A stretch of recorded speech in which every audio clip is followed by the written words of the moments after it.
Let's start by telling the people who you are, like a little bit about yourself. Courtney, if you want to kick us off. Sure. Courtney Kociemba. I lead our loyalty, lifecycle marketing, and customer analytics efforts at CAVA restaurants. I'm Srishti. I'm a VP of marketing, but for brand and growth for Dave's Hot Chicken, KFC. Nice to see you again. They're not here anymore. All friends in the room. All right, well, before we dive into this discussion, I think we need to set an important ground, some framework that I think will really help us understand the personalities on stage. So what I'd love to know is that as you take home your CAVA order or you're sitting down in your restaurant, are you one of those people that mixes up the bowl, or do you preserve those careful artistic layers that the crew has worked so hard to build for you? Courtney, what's your approach? I definitely prefer to keep the perfect artistic layers. I like to take my pita chip and eat a little bit of the dip and some of the sauce and craft the perfect bite with just the right amount of ingredients and only eat a bite of rice if I just want rice. So I definitely do not mix the bowl. I love that. And then Srishti, tell us how you approach it. Pure chaos. I like the mixing and all of that. I think you gotta, it's every bite is a surprise, which is I'm sure what you guys, created it for. All right, well, speaking of mixing things up, let's talk a little bit about the inbox. It is very cluttered. It is overflowing. Every brand, including your favorite local bodega, has an email program these days. So as you think about your owned channel strategy and how you want to not just show up but show out, what are those kind of key differentiation points that allow you to kind of stick out of that clutter and actually get some engagement going? How are you thinking about your subject lines, your creative versioning? What are those key points of differentiation that you find really matter in your programs? Courtney, let's start with you. Sure. I think, personalization is obviously the buzzword of the time, goes along with AI, but really making sure that you're communicating to the person, the individual, and not just a mass group, and making sure that the subject line can stand out where possible. We leverage our loyalty data really well, and wherever possible, we identify, hey, you've got points to redeem, you've got an offer in your wallet. Obviously calling customers by name, and we recently have rolled out a new layer, I'll say, of our loyalty program with the new launch of tiers, and we've actually seen some really great engagement uplift from that. We've been treating customers differently behind the scenes based on how they interact with us, and now this is just a more overt way to brand them as a more level and loyal brand loyalist. So. Yeah. Was loyalty layers, by the way, a bowl joke? Not intentionally, but we do talk about layers a lot, so it just comes out naturally. Accident. Yes.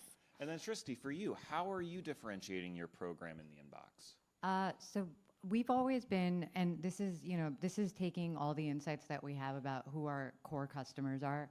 We're coming from a place of less is more, and that's also true for. When we have news, that's where we want to be able to interact with our guests, but it's not necessarily sending an email a day or anything. I would love doing that. The emails are my favorite thing to do. But we've noticed that most people, like you didn't read the email about the shoes, for example.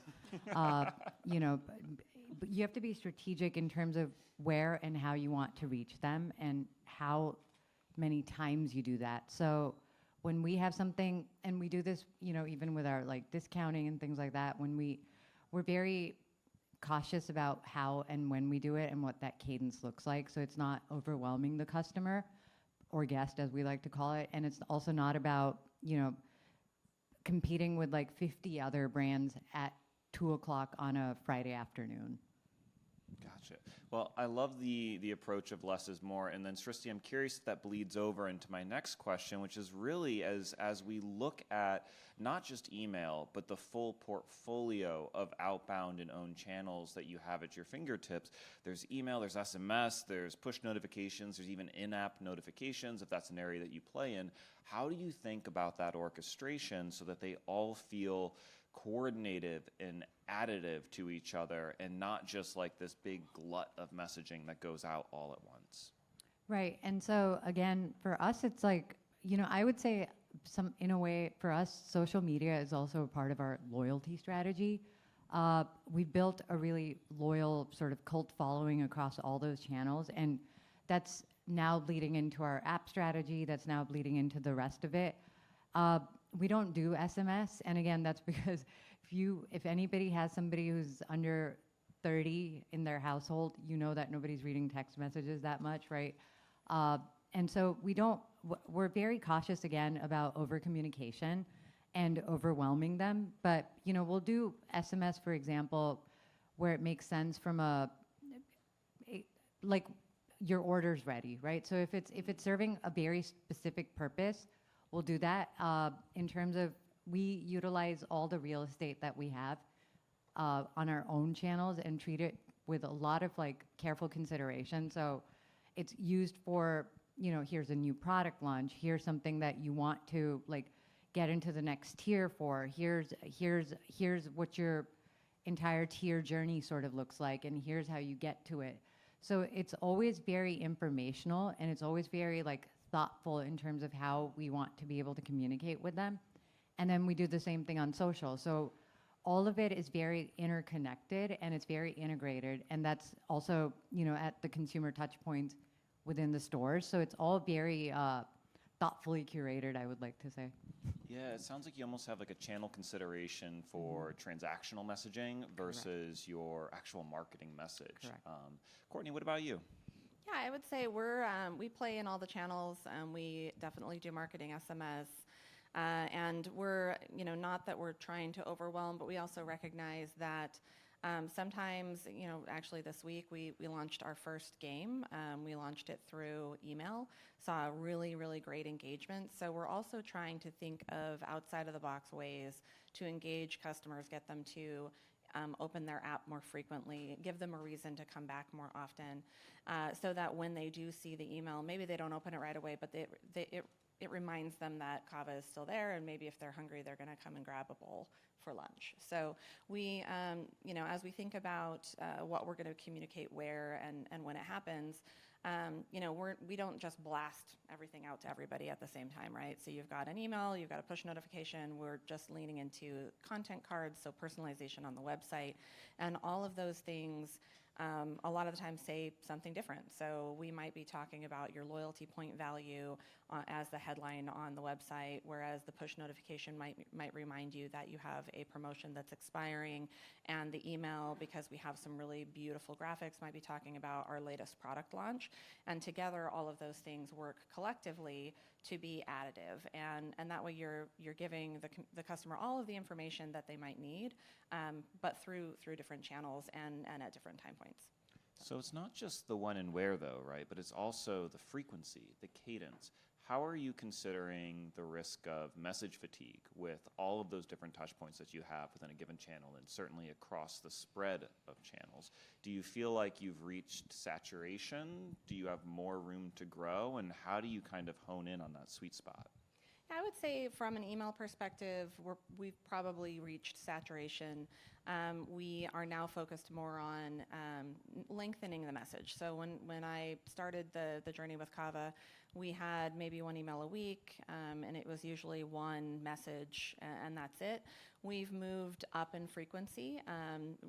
We're usually around 4 or so emails a week, and found that if we push really beyond that, you start to see the unsubscribe rates impacted. So we scale it to where we can still communicate the messages that we need, be in the inbox when the consumer is ready to look at the message, because that's something that you see as well. I think people today don't engage with email the same as they did 10 years ago, where if you've sent the email and it's a day later, nobody is scrolling in there to go find it unless it's something that they really need, right? They got a gift card and they need to go dig through their inbox to find it. So really, the inbox becomes more of a notification. So if they see the email come through while they happen to be on their device and they're thinking about lunch, even if they're not opening the email, it's triggering a signal to them. But we really try to be careful to not send the email and the push and the SMS and have them all hit at the same time, because we want those to be coordinated to hit them at different times, so that they might be around their device or sitting at their desk to open their email at the right time. Yeah, and then Srishti, for you, how are you thinking about your message cadence? I think that's where also, to your point initially, was about the subject lines. And if you're in that crowded marketplace or in that crowded inbox, it really is how do you stand out with those things. But in terms of our messaging cadence, we kind of, again, we have a large runway. We have a really long runway to go, just because of how we control it in terms of the overall messaging and the frequency. But that's where we're also now testing sort of gamification and how to make it just more interesting and more engaging, and like in a way that's not necessarily transaction related, but it works as a gentle reminder that it's time for your, Dave's hot chicken sandwich, like right now. So again, we have a long way to go in terms of hitting that fatigue, but that's why we're being so careful about it, so that we don't hit it earlier than we have to. I'm wondering too if there's a consideration for sequencing, and so by channel. And so I want to kind of click into that a little bit. How do you determine which channel might lead? So when you talk about, oh, you don't want all three of those, outbound channels hitting at the same time, how do you determine the order in which they might land in front of a customer? Is there a consideration across your welcome journeys, your retention journeys, your re-engage, whatever it may be, for what channel kind of flexes up, middle, back? How do you think about that, Courtney? Yeah, we have a lot more data, I would say, on when people are ready to be at the inbox and open an email. And so we will leverage, from an email perspective, the send time optimization. I think our friends at Apple have made that a little bit more difficult in that they send us signals that are not accurate. But for those that we do see a change in behavior, we'll model that and say, all right, well, we're going to hold yours a little bit later. We definitely do everything by time zone, so we want to make sure that we're not blasting everybody with a message first thing in the morning. We spread it out so that's a little bit closer to their, to when they might be thinking about lunch. And from a SMS perspective, we're very, very careful because I think that is kind of the most invasive and it's the most expensive, and we really don't want to drive fatigue. So we use SMS very, very sparingly, and really only for the most critical or the ones that we think that are going to drive the biggest uplift. If we're launching a brand new promotion, if we've dropped a reward into someone's account, we're gonna lean into that. And in terms of how and when those get rolled, push notifications we found tend to be middle of the day. We know that the email, we want it to be when they're going to open. If we don't have good information on that, we're leaning into sometime right before lunch usually. That's our biggest sweet spot. With the occasional differentiation, like if we're running an afternoon campaign, then we're going to send it a little bit later in the day to make sure that it's hitting them during that window, to make sure that they know during that time that there's a promo going on. I'm glad that you brought up, by the way, the Apple piece. I think after this we need a support group for the fellow Lifecycle marketers in the room around that iOS update. I know that was Yes. very taxing on Yes. everyone. Srishti, what would you add from your perspective? I think, to your point, there is a sort of controlled randomness to it at this point. So gone are the days where it was like, oh, this is the optimal send time for every single brand. And so, there comes a point where you have to sort of change up the algorithm yourself. And I'm calling it algorithm in a very loose terms. But I think when we do it, our ultimate goal should always ladder up to what is it that we're trying to say, right? And so it's new product launch. It's a new, occasion that we want them to come in for, and we sort of build everything around that, and it sort of comes down the ladder like that. So for us, there is no, every Monday morning at 7 a.m. PST, we're going to send out an email. It's not like that. There's a lot of controlled randomness to it, but knowing that this is when we've seen that the majority of our guests are reacting to it or reacting positively to this messaging. So threaded throughout your own channels is, I'm sure, your loyalty programs or your concepts of loyalty. How do you think about that data as an enabler of the way in which you can most effectively engage with your customers? What does the role of your loyalty program, as a driver of engagement, but then also as an input into your data models? Talk to me a little bit about that dynamic. Sure, yeah. Our loyalty data obviously is how we have data today. We only have data on our loyalty customers. We are working to expand that and have people be able to sign up for email just for fun. But today, we leverage that in every communication.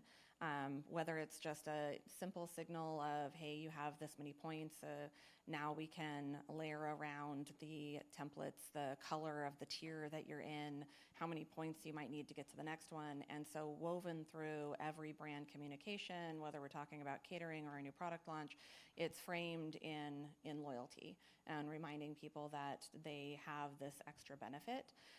We also are really careful around if we, we have a lot of triggers. I think you've got Lifecycle triggers that talk about you have enough points to redeem for a reward. You have a reward in your account, and we want you to redeem it. We want to make sure that you're getting that message instead of other messages, and we don't want to overwhelm you through the day. So we also are really careful about, hey, if we've already sent that to you this morning, or if we know that that's going to go to you this afternoon, we're going to hold on sending other communications for the day because we know that those actually perform better. The ones that are very personalized based on an action that you took, you're going to get the best results out of that. And so we'll save the more general brand messaging for everybody else who maybe hasn't taken an action recently. And we leverage, just adding additional content blocks. So we've really leaned into, hey, for this customer, we know that they have a promo. We're going to include that promo across every comm for the week. And for the customer who maybe doesn't, we might talk about like, hey, did you know that you could earn this if you took this action? So it's really being personalized while giving the more general brand messaging. I think for us, it's also about, for everybody really, there's a massive frequency play at hand here. And so really it comes down to how we're segmenting that a little bit better now. Where, as a younger brand, it's taken a while for us to get all that data together, but now that we have it, we understand it much better. And it's sort of like, what is the action that I want you versus you to take? And it's sort of like, what do you build around that? And in terms of not just the communication, but what are you offering them? What is their reason to believe that they want to come back or they want to make that second purchase? And one of the insights that I think are very interesting to me particularly are the gamification portion of it, where it's like, how do you make it more interesting and exciting? Ultimately, at the end of the day, it is a transactional piece. There is a transactional piece to it. Let's not kid ourselves about it, but how do you make it so that it's more fun, it's more on brand, it's more personality driven, and the person, looks up and kind of like, they smile a little and they're like, oh my God, this brand is crazy, but in the best way possible, right? And so how do you create that? Because it is another touch point to create that brand love. And so that's always been one of our greatest drivers of like, why are we doing this and how do we do it in a way that makes people excited to open that piece of communication and not just be like, oh, untap and like whatever, unsubscribe. Yeah. Which is what I do. Where I think I want to end this conversation on is now that we're closing out the year and we're looking ahead to 2026. Not that one channel will be the sole focus or one tactic will be the sole focus of where you spend all of your time. But if you had to place a big bet to say, if I invest my energy in this area of my owned channels, I think it's really going to move the needle for me next year. Where is your head at? So I mentioned before, we've really pushed the boundary on email already, and where we are going next is on-site personalization. So what does the customer see once they click through the email or once they've opened the text message and they go to the site, and how is that messaging complementary to the message that you've just pushed out to them? And how do you make sure that you're giving them more information to take them deeper into the journey? And there's so many different places to be able to personalize that experience that we're just scratching the surface. And I know we have a lot more work to do, but it's really worth it. We definitely see a lot more engagement. We've tested just, like I said, just a little bit so far, and the results have been really amazing. So that's what I'd say. For us, I think it really is down to the tiers that we have and how do we make those tiers more exciting and how do we make the overall loyalty program, like, it's very evolutionary for us right now. We're at that stage where we're sort of like looking at, you did this well, let's do this part better, and just making it more interesting and more just getting that frequency play up even more than we already have. And same goes for, I think, even in terms of like, what are the experiences and the additional like bells and whistles that you can add, which are still not salesy, but just make it so much stickier. And so that's a big focus for us for next year. Love it. Well, thank you both for the insight today on your owned and outbound channels. We'll now turn it over to the crowd for the questions that you have. Aaron, right here in the middle.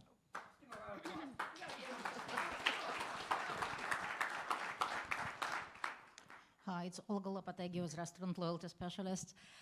Courtney, I'm dying to find out how is the status matching working with the program that you just launched, where guests can match their airline or hotel status to match into the CAVA program. How has been the reaction of the public?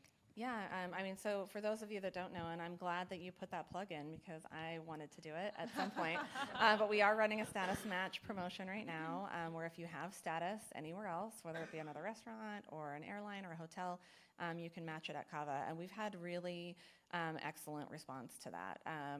I think from it's new to this category, I don't think anybody else has done status matching. I've previously been in hospitality, and I know that the hotels and the airlines do it all the time. And we thought, why not us too? And it's a great way to bring awareness and new customers into the brand. Really got a lot of buzz about it. You're asking about it. A lot of people have asked me about it. It's been a really huge success, and it was a lot of fun to do. And still not done yet, but only a couple more days. So if you're going to do it, hurry in. Any other questions from the crowd, which would be y'all, in case there was any confusion about who said crowd is? Going once, going twice. Srishti, Courtney, Doug, thank you guys so much.